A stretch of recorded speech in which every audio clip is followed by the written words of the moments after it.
इस्तीफा इस्तीफा इस्तीफा। विपक्ष का काम बस इस्तीफा मांगना ही रह गया है। ये नहीं देखा किसी ने, ट्रेन हादसे के बाद रेल मंत्री ने कितना शानदार काम किया। 24 घंटे मौके पर खड़े रहे। हमें तो गर्व होता है कि हमारी पार्टी के नेता इतने मेहनती हैं। हाँ, गर्व तो उन 300 लोगों को भी हो रहा होगा जिन लोगों की ट्रेन हादसे में मौत हो गई, है ना। घरों के मारे स्वर्ग में सारे मिठाइयाँ बांट रहे होंगे कि बड़ा अच्छा हुआ, एक मेहनती रेल मंत्री की लापरवाही की वजह से मौत हुई है, मोक्ष की प्राप्ति हो गई। भाई साहब, आप तो हमेशा सिक्के का एक ही पहलू देखते हो, दूसरा पहलू देखने की कोशिश ही नहीं करते। आपने नहीं देखा कि रेल मंत्री कितने दुखी थे, उनकी आंखों में कितने आंसू थे, उनका दुख दिखाई नहीं दिया आपको? हाँ, सारा दुख रेल मंत्री को ही था। रेल मंत्री के आंसू, रेल मंत्री की भावुकता, रेल मंत्री की संवेदना, सारा मीडिया यही तो दिखा रहा था बस। सारा विकराल दुख मानो मंत्री जी को ही हो रहा था। उन परिवारों को तो कोई दुख हुआ ही नहीं जिन्होंने अपने लोगों को खो दिया। किसी का बेटा मर गया, किसी का भाई मर गया, किसी का पिता, किसी के घर के कमाने वाला, किसी का हाथ चला गया, किसी का पैर चला गया। उनको कोई दुख थोड़े न था। उस पिता को कोई दुख थोड़े न था जिसके जिंदा बेटे को लाशों के बीच फेंक दिया गया।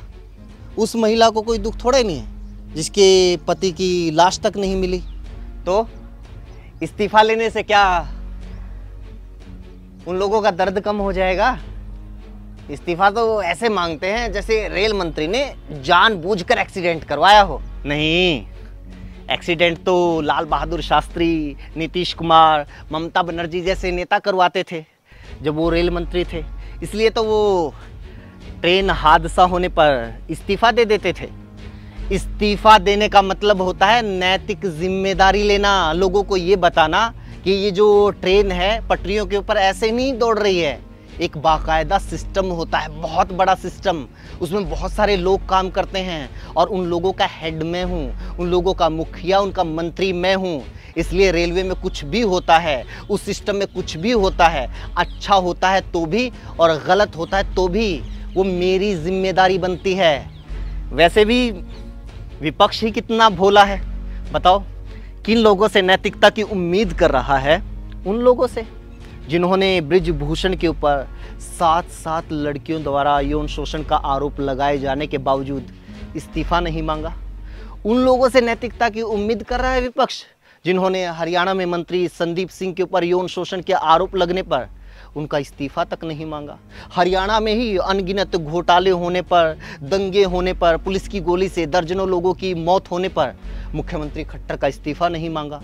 उन लोगों से नैतिकता की उम्मीद जिन्होंने उस मंत्री का इस्तीफा नहीं मांगा जिसका बेटा किसानों को भेड़ बकरियों की तरह अपनी कार से रौंदने का आरोपी है। उनसे नैतिकता की उम्मीद।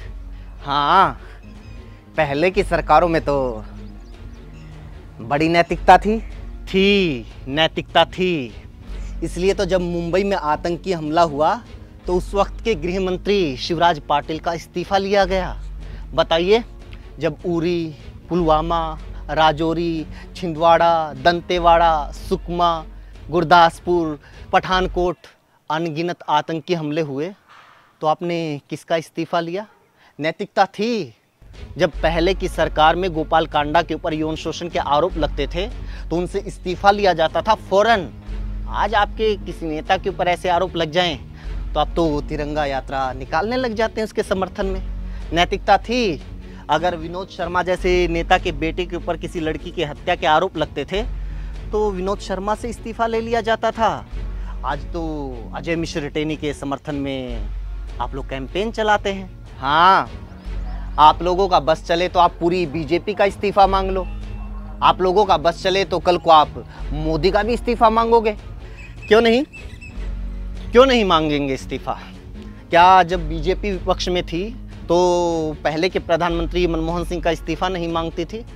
क्या क्या नहीं आरोप लगाए जाते थे। देखो जी 2G हो गया, देखो जी 3G हो गया, ये कोल जी हो गया, ये जीजा जी हो गया।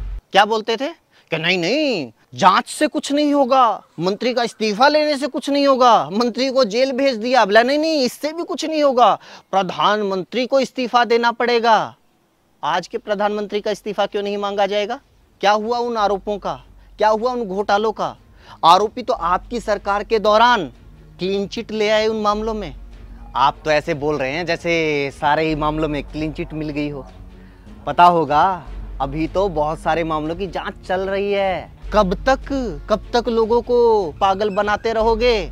9 साल हो गए हैं। ये कोई चोरी, लूट, डकैती, मर्डर के मामले नहीं हैं। 4 फाइल उठा के पढ़नी है, ये देखना है कि फलाने मामले में नियमों की पालना हुई है या नहीं हुई है। दर्जनों एजेंसियां हैं आपके पास, उसमें हजारों कर्मचारी हैं। क्या वो 4 फाइल नहीं पढ़ पाए इतने साल में? या फिर सारे मिलकर अगले कुछ और सालों तक लोगों को उन्हीं घोटालों, उन्हीं आरोपों के आधार पर बेवकूफ़ बनाते रहोगे?